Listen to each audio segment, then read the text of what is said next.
So welcome to my channel Rekha Datta English classes. जैसा कि आपको पता है कि अभी मेरा वर्क का सीरीज चल रहा है और वर्क के सीरीज में हमने जो है वर्क को डिवाइड किया था दो भागों में और आपको बताया था कि वर्क को हम इस तरह बांटते हैं कि मेन वर्क और एक्सिलरी या हेल्पिंग वर्क। मेन वर्क में मैंने आपको ट्रांजिटिव और इनट्रांजिटिव के बारे में डिटेल में बताया था।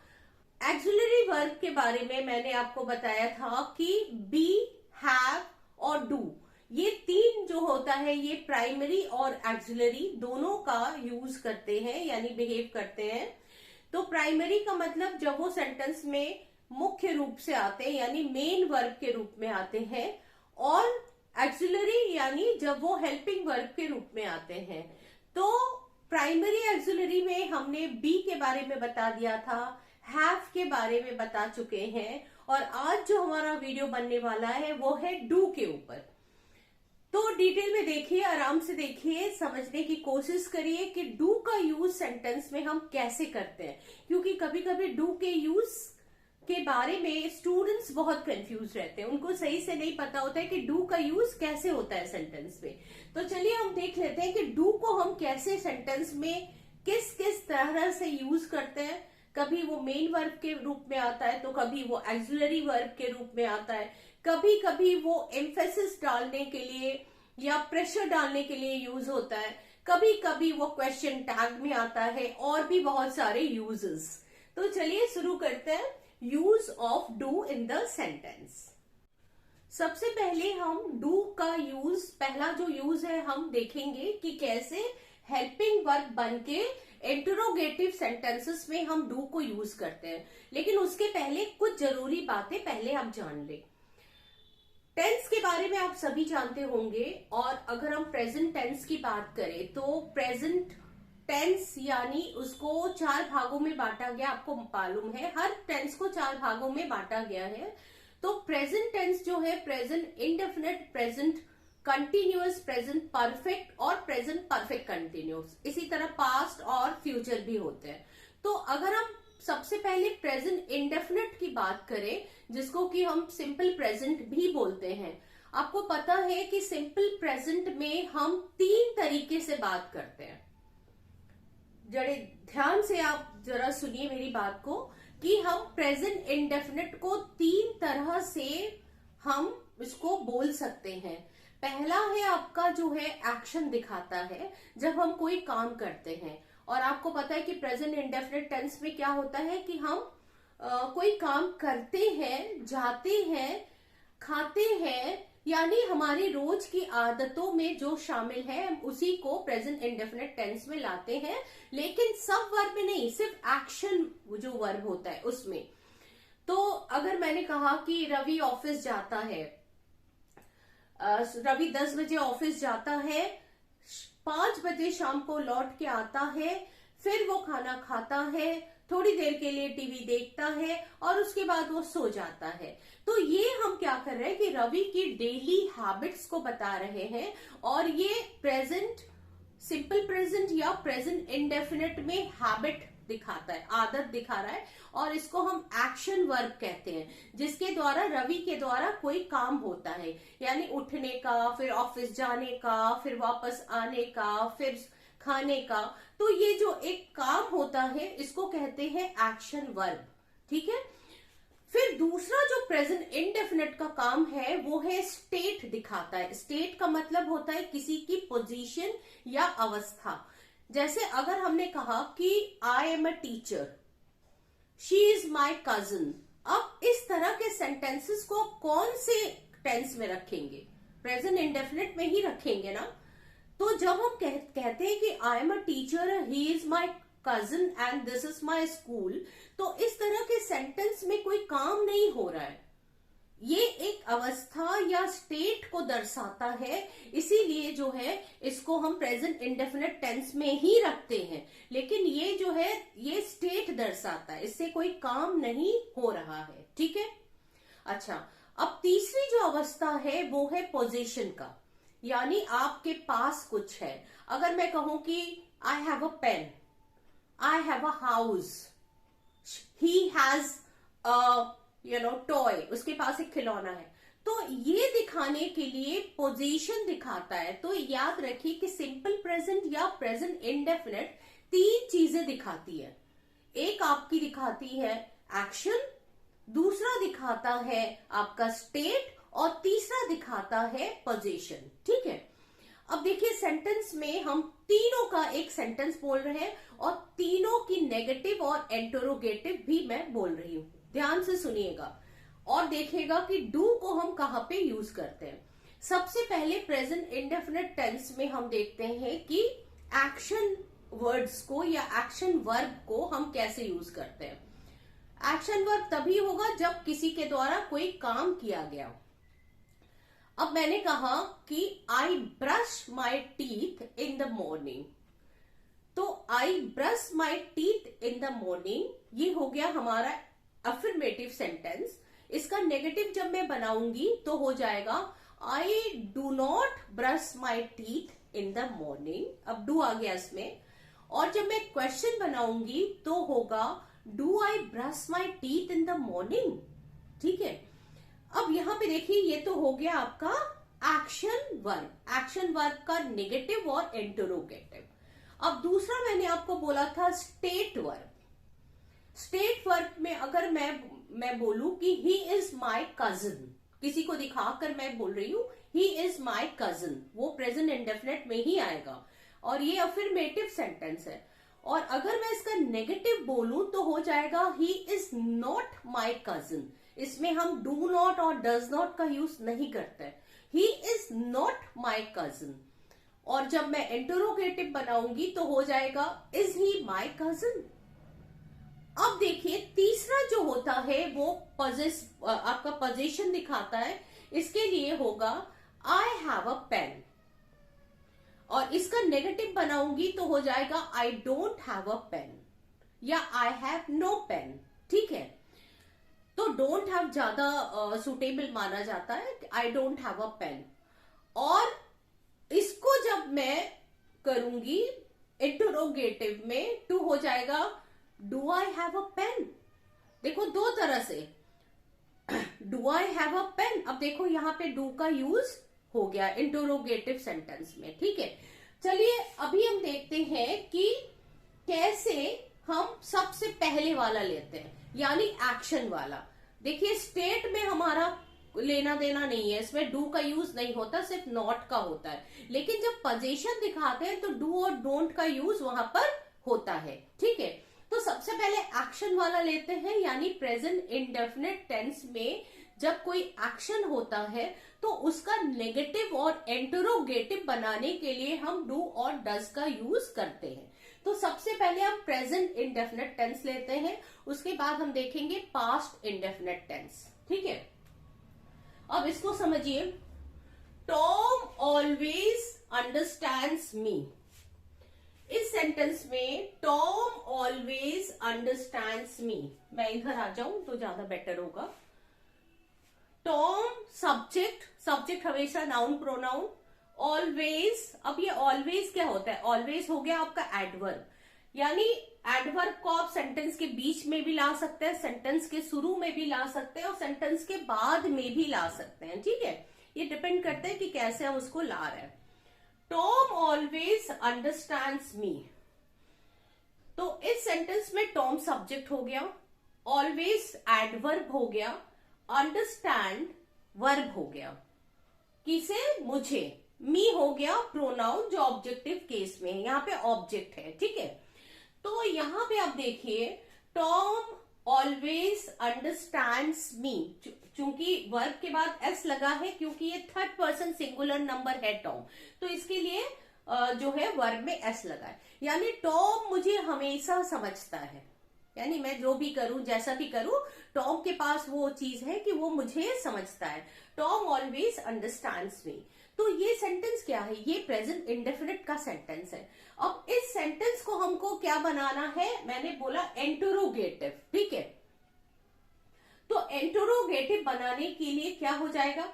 Tom always understand me. आपको पता है कि Tom third person singular number है, उसके लिए जब हम उसका इंटरोगेटिव बनाएंगे, भाई नेगेटिव क्या होगा? नेगेटिव ऐसा होगा, Tom always understands me, Tom does not understand me, ये हो जाएगा। अब याद रखिए जब आप डज नॉट लगाएंगे तो इसमें अंडरस्टैंड में एस हट जाएगा।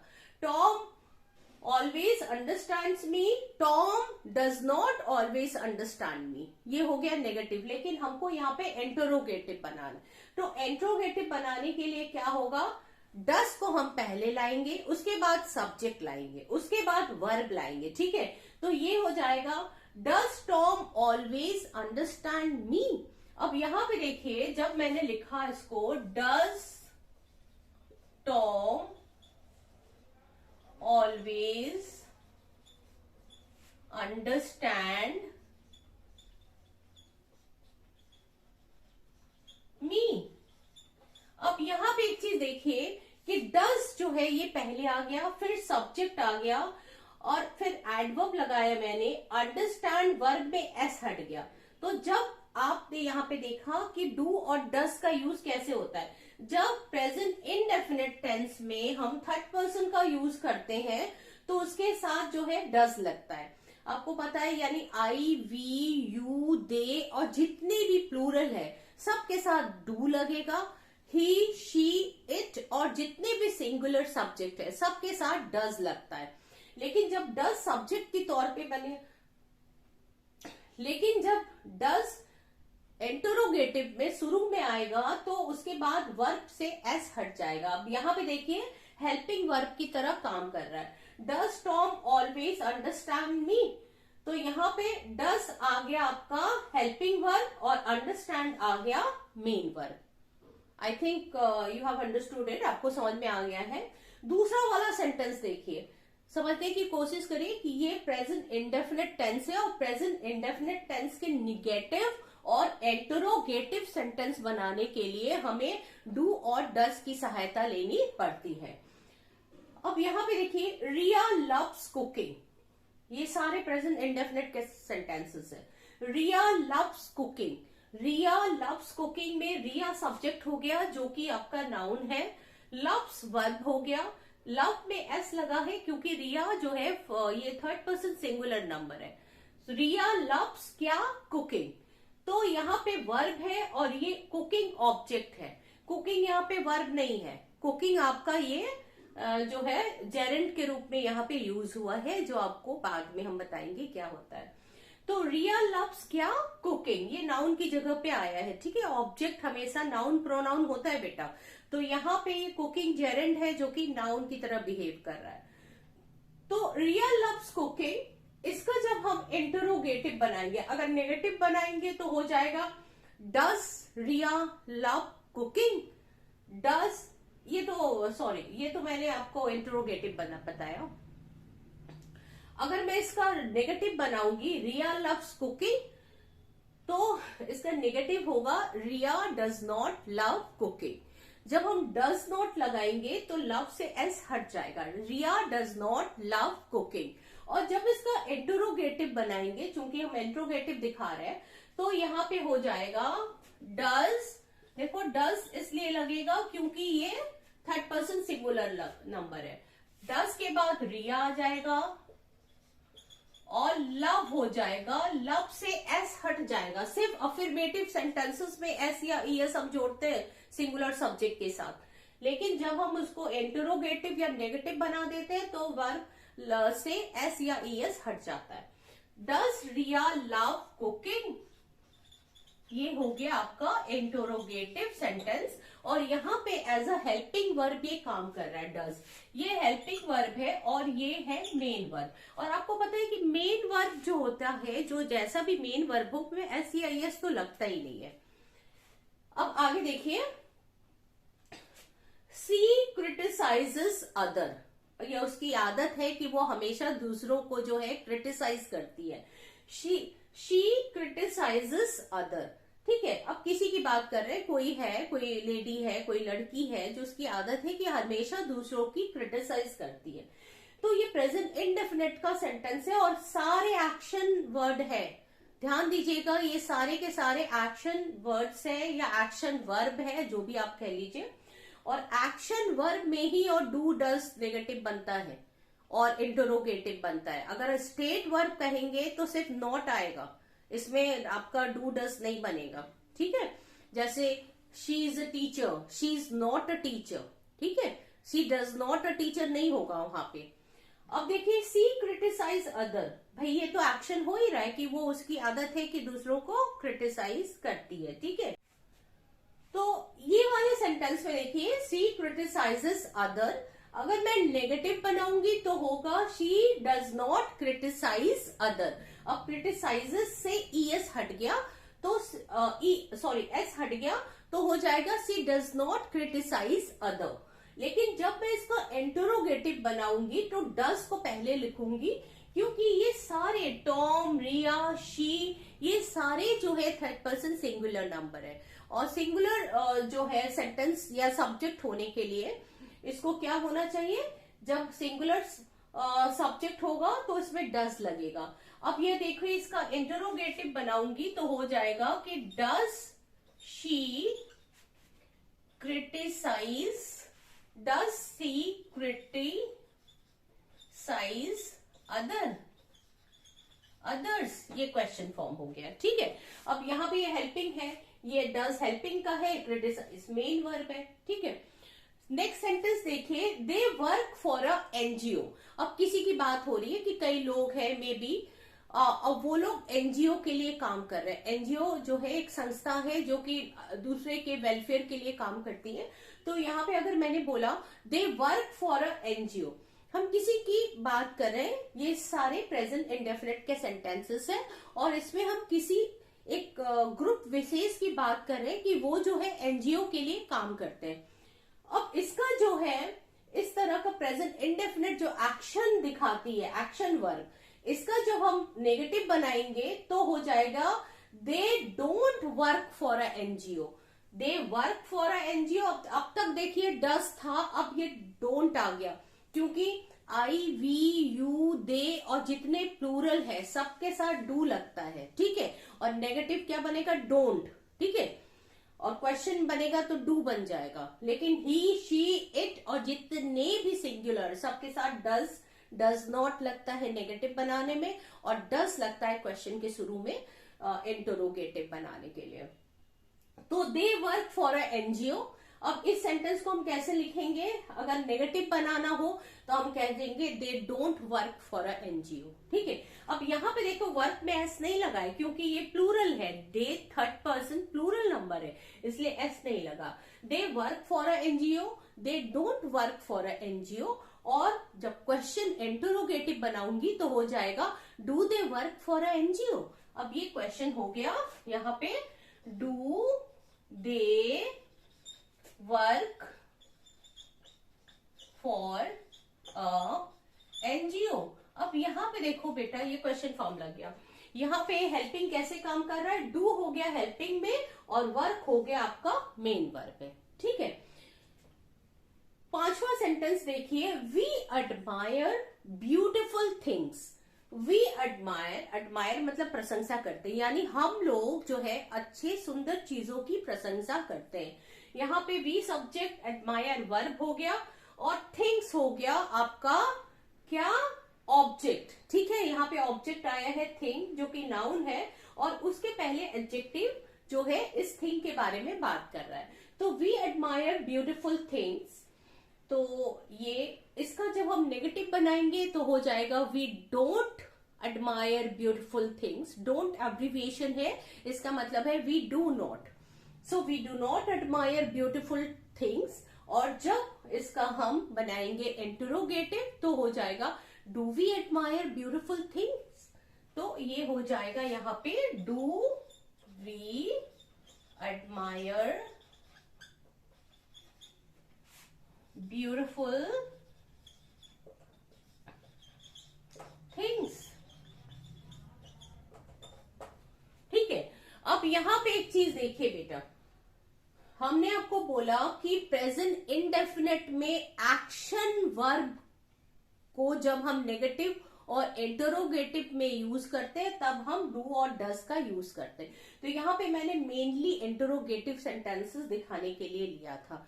तो आप समझ गए कि एक्शन प्रेजेंट इंडेफिनिट में एक्शन वर्ब, स्टेट वर्ब और पोजेसिव फॉर्म भी दिखाता है प्रेजेंट इंडेफिनिट। पोजेसिव फॉर्म में क्या हो सकता है, इसको हम लिख के नहीं बता रहे।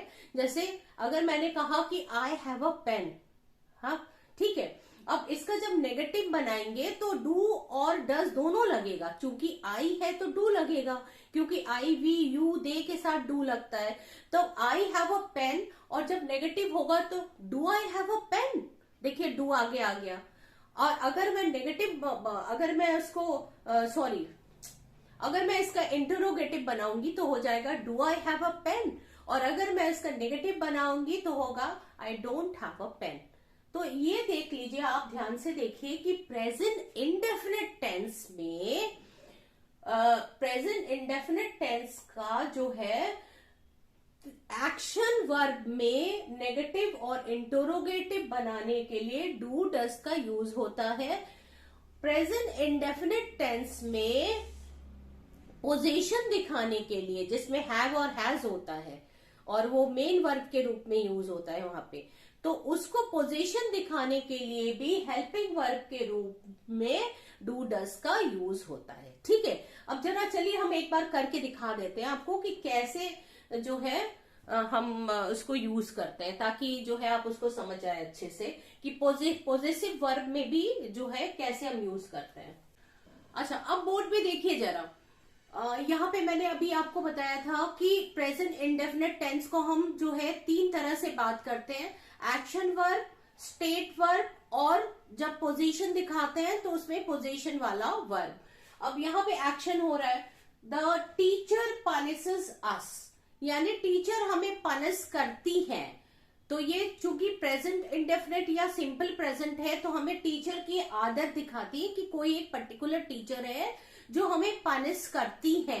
द टीचर पनिशेस अस, ठीक है, तो इसमें कोई एक्शन हो रहा है, तो ये एक्शन वर्ब है, यानी पनिश करने का एक्शन हो रहा है। इसका जब हम नेगेटिव बनाएंगे तो हो जाएगा the teacher does not punish us, teacher हमें पनिश नहीं करती है। ठीक है, तो यहाँ पे जो है देखिए द टीचर सब्जेक्ट हो गया, डज यहाँ पे हेल्पिंग वर्ब हो गया, और पनिश आपका मेन वर्ब हो गया।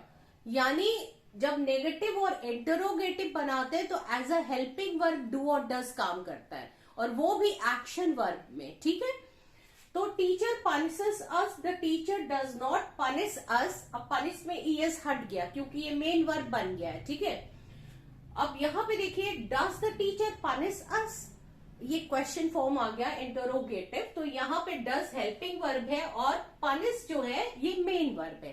ठीक है, अब दूसरा वाला देखिए, ये तो एक्शन दिखा रहा है प्रेजेंट इंडेफिनिट में, दूसरा स्टेट दिखा रहा है प्रेजेंट इंडेफिनिट में।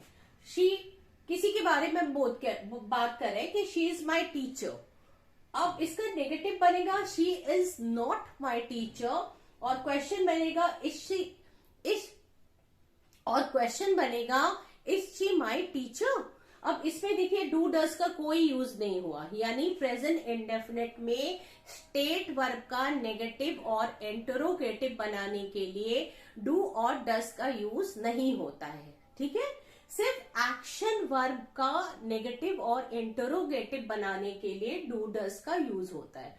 तीसरा देखिए, जब हम कोई पोजीशन दिखाते हैं, जैसे मेरे पास एक जो है मकान है, मेरे पास एक घर है, एक कमरा है, मेरे पास एक कुत्ता है, इसी तरह उसके पास एक गाड़ी है, इस तरह का जब हम सेंटेंस बनाते हैं तो उसको किस कैटेगरी में रखेंगे, उसको प्रेजेंट इंडेफिनिट में ही रखेंगे, और वो पोजीशन दिखाता है। तो इस तरह का सेंटेंस देखिए, आई हैव एन आइडिया, मेरे पास, कभी कभी हम कहते हैं ना मेरे पास एक आइडिया है, आई हैव एन आइडिया। अब इसका जब हम नेगेटिव बनाएंगे तो हम कहेंगे आई हैव नो आइडिया, या तो हम डायरेक्टली ये बोल देते हैं कि आई हैव नो आइडिया, या फिर हम कहते हैं आई डोंट हैव एनी आइडिया, है ना। तो आई डोंट हैव एनी आइडिया, तो देखिए यहां पे भी नेगेटिव बनाने के लिए आई डोंट हैव एनी आइडिया। तो डोंट क्या बन गया यहाँ पे, डोंट आपका हेल्पिंग वर्ब बन गया और हैव यहाँ पर मेन वर्ब बन गया। ठीक है, so I don't have any idea. अब यहाँ पे देखो, do I have any idea, क्या हमारे पास कोई आइडिया है। अब इसकी जगह अगर हम यहाँ पे ध्यान दो बच्चों, एक चीज बहुत इंपॉर्टेंट है कि अगर आई की जगह यहाँ पे टॉम होता, ठीक है, या कोई थर्ड पर्सन होता, सिंगुलर नंबर, जैसे आई की जगह अगर यहाँ पे हम लिखते हैं कि ही लिख देते हैं, हाँ, तो ही हैज एन आइडिया। जब इंटरोगेटिव बनाते तो होता ही हैज एन आइडिया। हम यहाँ लिख रहे हैं, जगह कम है। इसका अगर हम नेगेटिव बनाते तो हम कहते ही हैज नो आइडिया या ही डजंट हैव एनी आइडिया। ध्यान दीजिए मेरी बात को, ही डज नॉट को हमने डजंट बोला, लेकिन मेन वर्ब के रूप में हैव ही आएगा। हम नहीं कह सकते कि he doesn't has any idea. समझ में आ रहा है?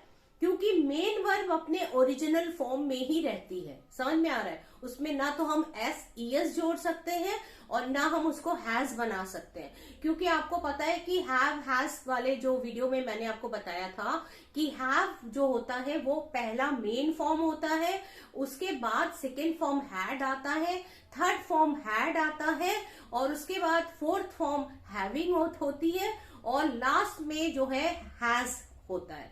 तो जब मेन फॉर्म हमारा हैव है तो चाहे हमारा सब्जेक्ट थर्ड पर्सन क्यों ना हो, हम इसमें हम इस तरह लिखते हैं कि ही हैज एन आइडिया। ये तो अफर्मेटिव हो गया।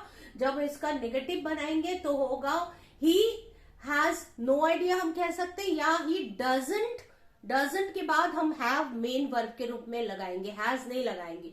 ही डजंट हैव एनी आइडिया। और जब क्वेश्चन बनाएंगे तो होगा does he have any idea. He के साथ उस समय हैव लगेगा, does he has any idea नहीं होगा, does he have any idea. इस बात को आप ध्यान रखिए, क्योंकि जब वो मेन वर्ब के रूप में काम करती है, हेल्पिंग के रूप में नहीं काम करती, तो ओरिजिनल फॉर्म में ही आती है। ठीक है, तो अभी तक हमने ये जाना कि डू एंड डज का प्रयोग जो है प्रेजेंट इंडेफिनिट टेंस में जो है वो हेल्पिंग वर्ब के रूप में एक्शन वर्ब में नेगेटिव और इंटरोगेटिव बनाने का काम आती है, और पोजेसिव दिखाने के लिए यानी पोजीशन दिखाने के लिए भी हम हैव और डू और जो है डस का यूज करते हैं। ठीक है, इतना हमने जाना। अब देखिए पास इंडेफिनिट में कैसे ये हेल्पिंग ये नेगेटिव का काम करती है, ये तो मैंने आपको बताया कि अब देखिए कि कैसे पास इंडेफिनिट टेंस में डू और डस काम करता है नेगेटिव और इंटरोगेटिव बनाने में।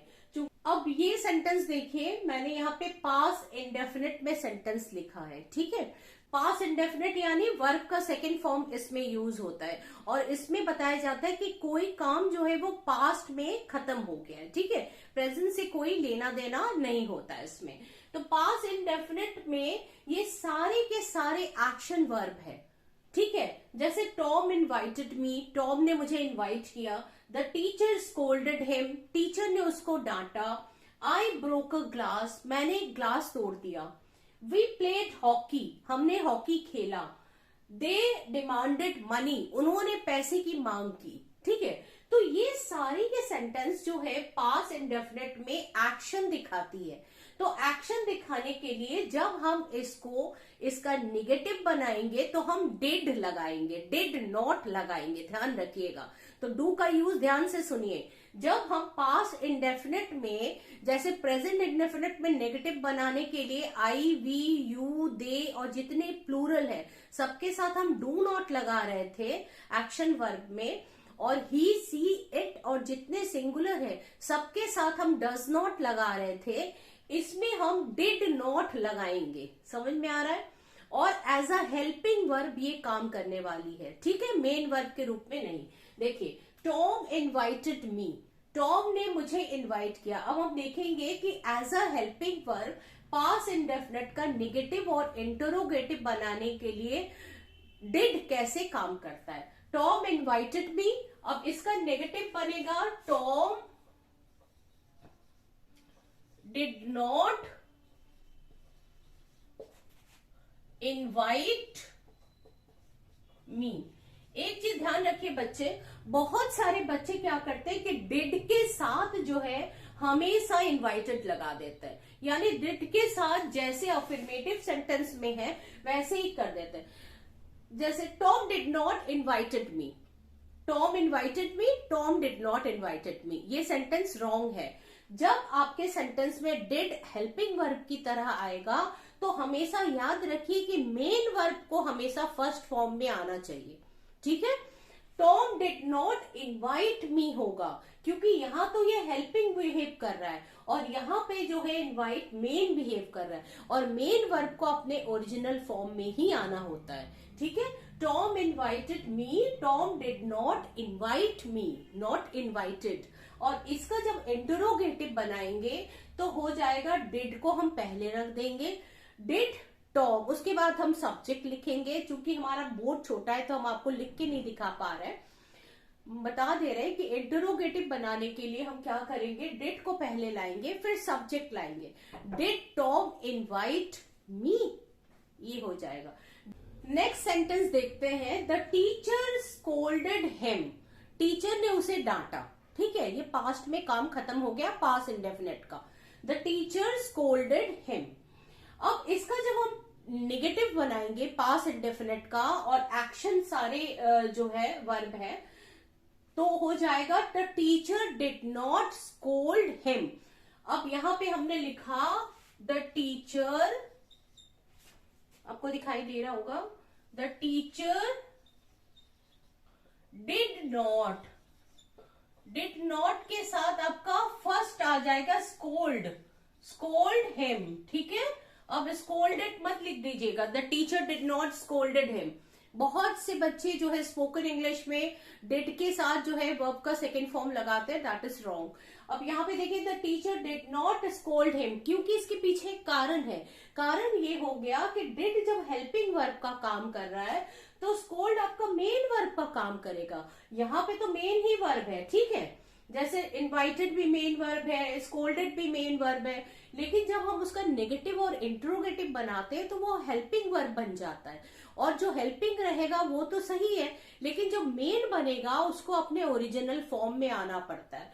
तो the teacher did not scold him, ये हो गया आपका नेगेटिव। और इंट्रोगेटिव बनाने के लिए होगा did the teacher scold him, did the teacher scold him, ये हो जाएगा। अब देखिए दूसरा तीसरा वाला sentence, I broke a glass, मैंने एक ग्लास तोड़ दिया। अब इसका नेगेटिव बनेगा आई डिड नॉट, ब्रोक नहीं, I did not break a glass. तो ये हो गया इसका नेगेटिव, आई डिड नॉट, जिसको हम डिडंट भी बोलते हैं, I didn't break a glass, ठीक है। अब ये यहाँ पे ब्रेक बन गया फर्स्ट फॉर्म, ठीक है। I didn't break the glass, I did not break the glass, I didn't break the glass। क्योंकि ये हेल्पिंग बन गया तो इसको मेन वर्ब बनना पड़ेगा, और मेन वर्ब बनने के लिए फर्स्ट फॉर्म में, ओरिजिनल फॉर्म में आता है फर्स्ट फॉर्म, यानी डिड के साथ फर्स्ट फॉर्म लग गया। और जब क्वेश्चन बनेगा did I break the glass, बच्चे कहते हैं did I broke the glass, that is wrong, ठीक है।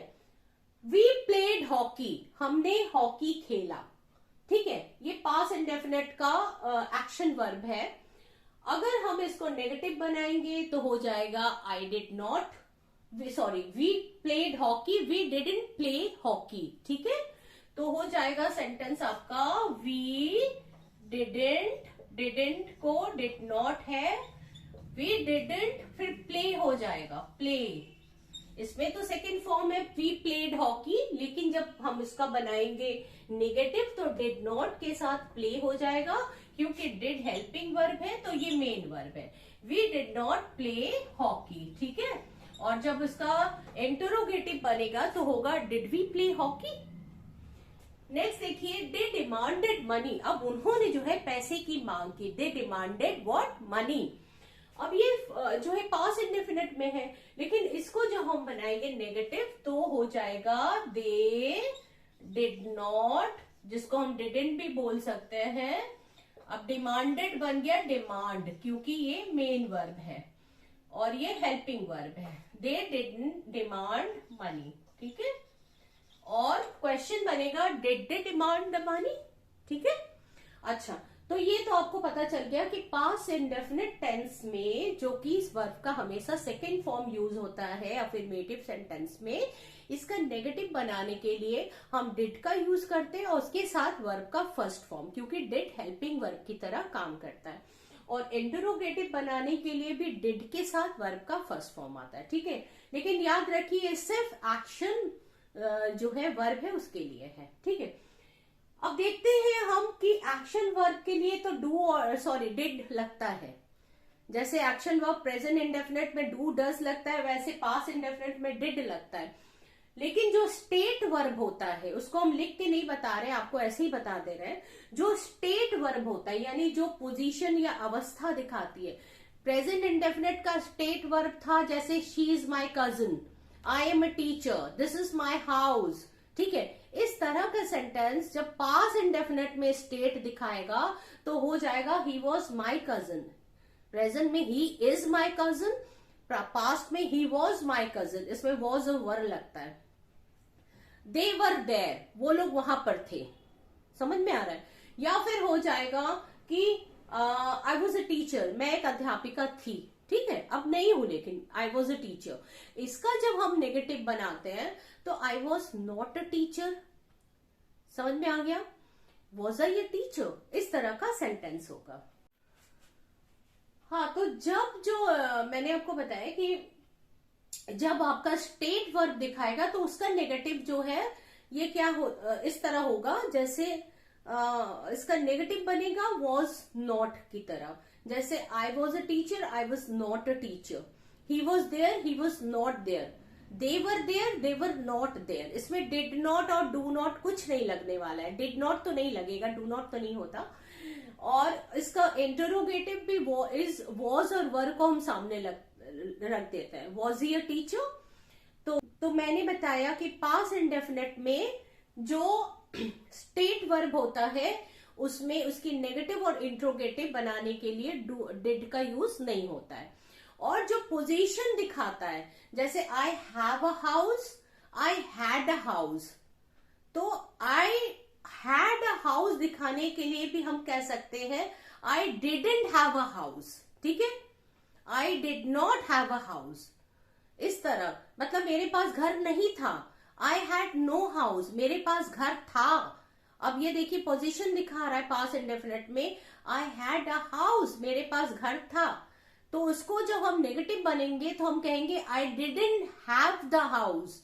अब डिड नॉट के साथ अब हैड उस समय नहीं लगा सकते। I didn't have the house, मेरे पास घर नहीं था, समझ में आ रहा है। तो ये है इसका जो रूल, इसको आप अच्छे से समझ लीजिए। और भी हम देखते हैं कि किस तरह से यूज डू और डस का और डिड का होता है।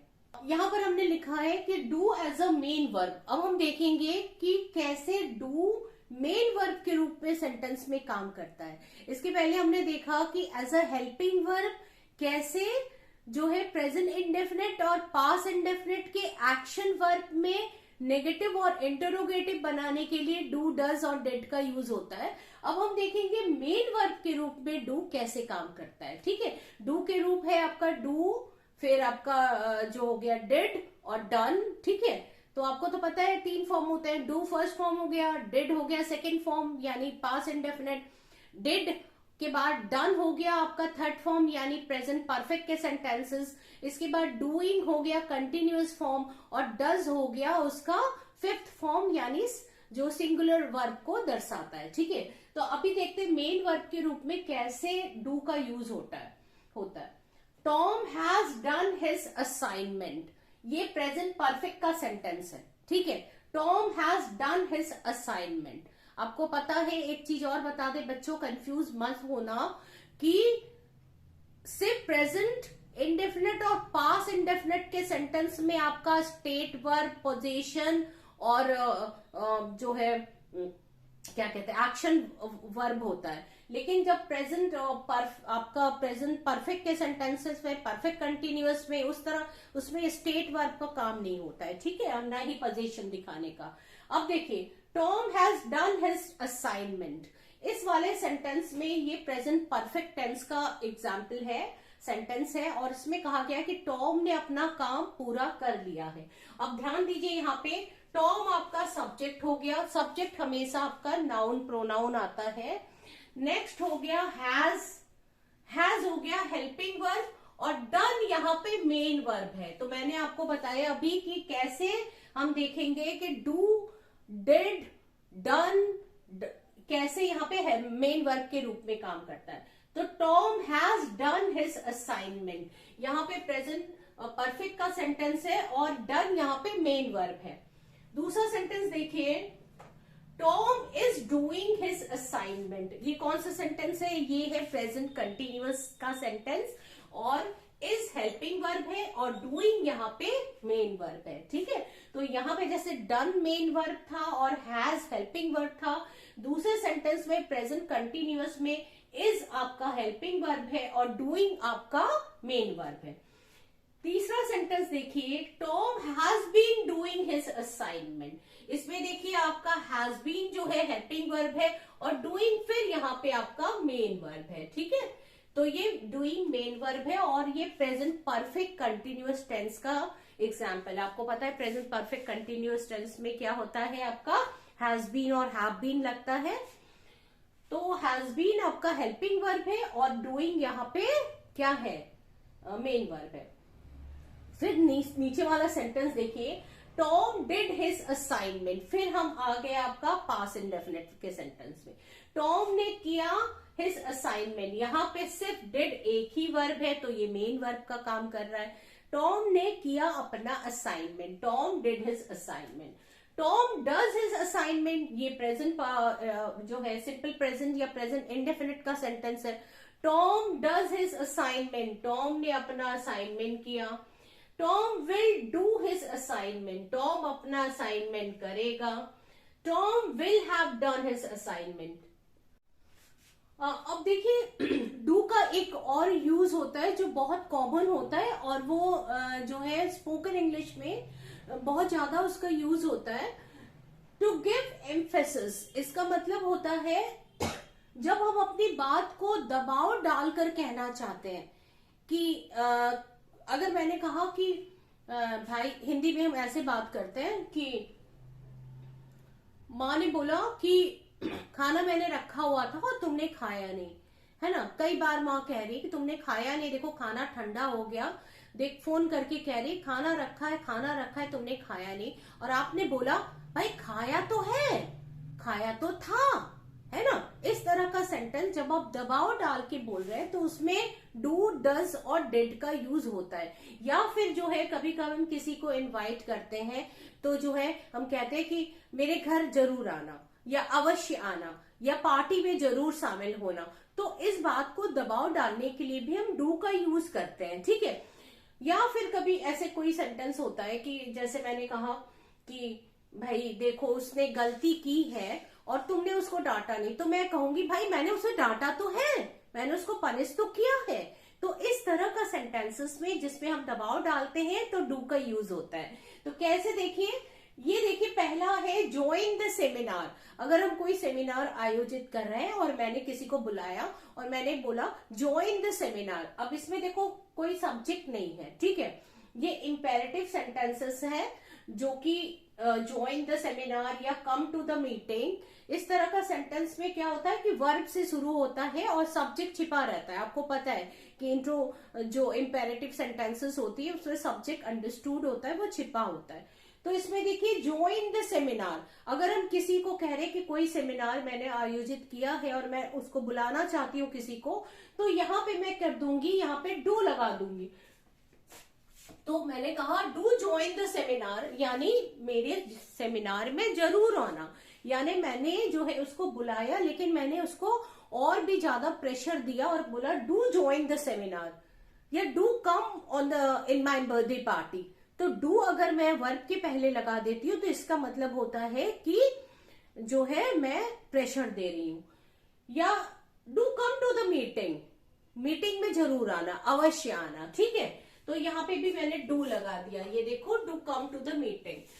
अब यहाँ पे देखो किसी के बारे में हम बात कर रहे हैं और मैंने बोला सी क्रिटिसाइजेस ऑल द टाइम। अब क्रिटिसाइज में एस जुड़ गया, सी क्रिटिसाइजेस ऑल द टाइम, ये प्रेजेंट इंडेफिनिट का सेंटेंस है और हम किसी की हैबिट के बारे में बताते हैं कि वो जो है हमेशा दूसरों की बुराई करती रहती है। सी क्रिटिसाइजेस ऑल द टाइम। अब इसको जो है हम प्रेशर देने के लिए इसमें हम डज लगा देंगे, क्योंकि सी थर्ड पर्सन सिंगुलर नंबर है, तो हमने यहाँ पे डज लगा दिया। और मैंने बोला she does criticise all the time, मैं झूठ थोड़ी बोल रही हूँ, वो हमेशा जो है दूसरों की निंदा करती रहती है। So she does criticise all the time, यानी मैं उसकी गवाह हूं, मैं जानती हूं, तो मैंने अपने बात को प्रेशर देने के लिए डज लगा दिया यहाँ पे। She does criticise all the time. या फिर एक और सेंटेंस मैंने लिखा देखा, आई स्कोल्डेड हिम, ये तो पास्ट इंडेफिनिट का सेंटेंस है कि मैंने उसको डांटा, भाई वो बुरी हरकत कर रहा था, भाई वो छिप के सिगरेट पी रहा था या कुछ ऐसा कर रहा था, मैंने उसको डांटा, आई स्कोल्डेड हिम। या किसी ने बोला होगा कि देखो भाई तुमने उसको डांटा नहीं, तुम्हारा छोटा भाई इस तरह का हरकत कर रहा है या इस तरह का जो है चोरी करते हुए पकड़ा गया या बदमाशी कर रहा है, तो तुमने उसको डांटा नहीं, तो आप कहेंगे नहीं, आई डिड स्कोल्ड हिम। जब आप इसमें डिड लगा दोगे तो ये इसका मतलब आप प्रेशर डाल रहे हो उस चीज को, आप अपनी चीज को बोल रहे हो कि नहीं भाई मैंने डांटा तो है उसको। तो इस तरह का सेंटेंस करने के लिए आप लिखेंगे आई डिड स्कोल्ड हिम, तब डिड लग गया तो स्कोल्डेड में ईडी हट गया, ये हो गया आई डिड स्कोल्ड हिम, क्योंकि मैंने बोला है कि जब भी आपका इस तरह का डिड लगेगा तो ये ओरिजिनल फॉर्म में आ जाएगा। ठीक है, तो ये हो गया जो प्रेशर डालने के लिए भी हम डू, डज और डिड का यूज करते हैं सेंटेंस में। ठीक है, चलिए एक दो यूज और देख लेते हैं, वीडियो लंबा हो रहा है लेकिन ठीक है, मैं एक ही में कवर करना चाहती हूँ चीजों को। डू का एक और यूज देखिए, ये बहुत ही इंटरेस्टिंग यूज है और इसको हम करते हैं। और ये क्या होता है कि टू अवॉइड रेपिटेशन, यानी क्या होता है कि हिंदी में जैसे हम बात करते हैं, पहले हिंदी में आप समझ लीजिए तो अब अच्छा रहेगा। जैसे हम कहते हैं टॉम को जो है फिशिंग पसंद है, टॉम को मिठाई पसंद है, टॉम को जो है सैर करना पसंद है, टॉम को मूवी देखना पसंद है। तो कभी कभी हम ऐसे कहते हैं नहीं उसे पसंद नहीं, नहीं उसे नहीं पसंद है, हाँ उसे पसंद है। अब हमने पूरे सेंटेंस को नहीं बोला, टॉम को मूवी देखना पसंद नहीं है, ऐसे ऐसे पूरा ना बोल के हम सिर्फ कहते हैं हाँ उसे पसंद नहीं है। ठीक है, या हाँ उसे पसंद है, लेकिन पूरा सेंटेंस हम नहीं बोलते। तो इस तरह का सेंटेंस में हम रेपिटेशन को अवॉइड करते, यानी फिर से उसी चीज को हम नहीं बोलते। जैसे अगर मैंने बोला टॉम लाइक फिशिंग, ये एक स्टेटमेंट है कि टॉम को फिशिंग पसंद है। अब देखिए टॉम सब्जेक्ट हो गया, लाइक वर्ब हो गया, फिशिंग क्या हो गया, ये जेरेंड हो गया जो कि ऑब्जेक्ट का काम कर रहा है, यहाँ पे नाउन का काम कर रहा है। Tom like fishing. दूसरा स्टेटमेंट है नो ही डजंट। अब यहाँ पे नो जो है, नो के बाद पूरा सेंटेंस अगर हमको लिखना चाहिए कि no he does not like fishing, नहीं वो फिशिंग पसंद नहीं करता। अगर हम उसको नेगेटिव बनाना चाहें तो हम कहेंगे no he does not like fishing. तो अगर हम इसको जो है रेपिटेशन से बचने के लिए हम लिखते हैं नो ही डज नॉट। अब नो ही डज नॉट को एब्रीविएशन डाल के शॉर्ट करके हम लिखते हैं नो ही डजंट। या इसको अगर हम अफर्मेटिव बनाना चाहते हैं तो हम लिखते हैं यस ही डज। तो ये जो है कभी डू और डज का यूज जो है या डिड का यूज जो भी है, इसको हम जो है रेपिटेशन से बचने के लिए भी हम यूज करते हैं। अब दूसरा देखिए, I want to watch a movie. ठीक है, मैं एक पिक्चर या मूवी देखना चाहती हूँ। ठीक है, तो दूसरा जो है आपके साथ वो बोलेगा हाँ मुझे भी जो है, मुझे भी, मैं भी। भाई मुझे भी तो नहीं होगा, मैं भी। अगर आप कहेंगे मैं पिक्चर देखना चाहती हूँ, सब बोला हाँ मैं भी, तो यहाँ पे सो डू आई, हाँ मैं भी। तो इसका मतलब हो गया हाँ मैं भी पिक्चर देखना चाहती हूँ, लेकिन इस चीज को पूरा ना बोलकर हम कह सकते हैं सो डू आई, मतलब मैं भी वही करती हूँ, मुझे भी वही देखना है। So I want to watch a movie, so do I, मतलब मैं भी देखना चाहती हूँ। अब हमने पूरे सेंटेंस को नहीं बोला।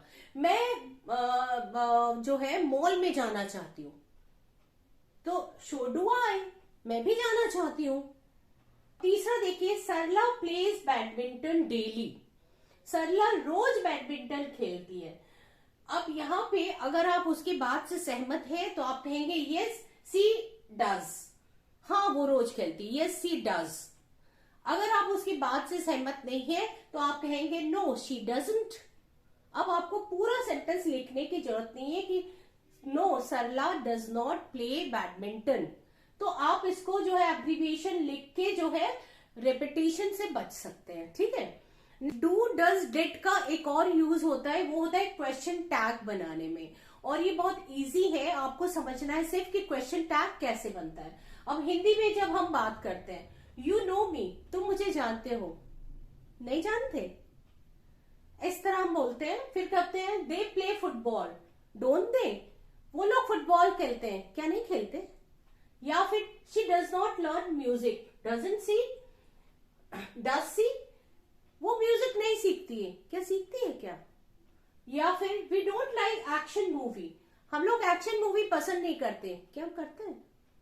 या दे डिड नॉट कॉल अस, उन्होंने हमको नहीं बुलाया, बुलाया क्या। तो इस तरह का जो सेंटेंस होता है जिसको क्वेश्चन टैग बोलते हैं, उसमें हम डू डज और डिड का यूज करते हैं सेंटेंस के टेंस के अकॉर्डिंगली। लेकिन एक चीज आपको ध्यान रखना है कि अगर आपका सेंटेंस अफर्मेटिव में है, जैसे यू नो मी, तुम मुझे जानते हो, तो आपका क्वेश्चन टैग हमेशा नेगेटिव में होगा, डोंट यू, क्या नहीं जानते।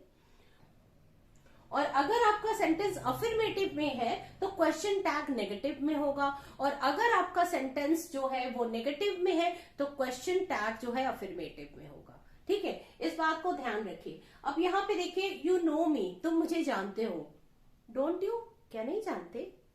अब क्या नहीं जानते, इसको हम कहेंगे डोंट यू। अब इसमें देखिए, दे प्ले फुटबॉल, ये अफर्मेटिव सेंटेंस है कि हम किसी के बारे में कहते हैं कि वो कह रहे हैं कि वो लोग फुटबॉल खेलते हैं, दे प्ले फुटबॉल।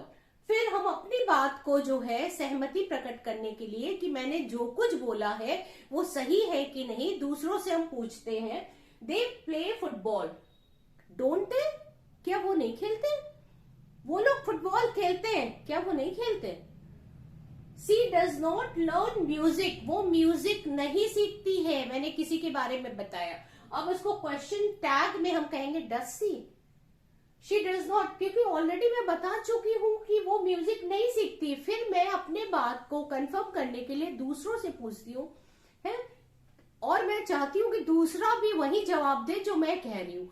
तो मैंने बोला she does not learn music, वो म्यूजिक नहीं सीखती है, डज सी, क्या वो सीखती है। तो we don't like action movies, do we, क्या हम पसंद करते हैं, नहीं भाई हम नहीं पसंद करते। We don't like action movie, do we. या did not call us, did they, क्या उन्होंने बुलाया था। तो इस तरह का सेंटेंस में याद रखिएगा कि आपका जब सेंटेंस अगर अफर्मेटिव है तो फिर क्वेश्चन टैग आपका नेगेटिव आएगा, और अगर आपका सेंटेंस नेगेटिव है तो क्वेश्चन टैग जो है वो अफर्मेटिव होगा, ठीक है। तो चलिए फिर आपका आज जो है मेरा वीडियो थोड़ा लेंदी हो गया है, लेकिन मैं खुश हूं कि एटलीस्ट मैंने डू और डज और डिड के सारे यूजेस आपको बता दिए हैं, और मुझे नहीं लगता कि और भी कोई यूज हो सकता है। और अच्छे से आप वीडियो को देखिए और समझने की कोशिश करिए। नेक्स्ट वीडियो मैं लेके आ रही हूँ बहुत जल्दी। Thank you so much. और मेरी वीडियो को अगर आप सही में पसंद करते हैं तो उसको जो है लाइक जरूर करिए और सब्सक्राइब करिएगा। Thank you so much.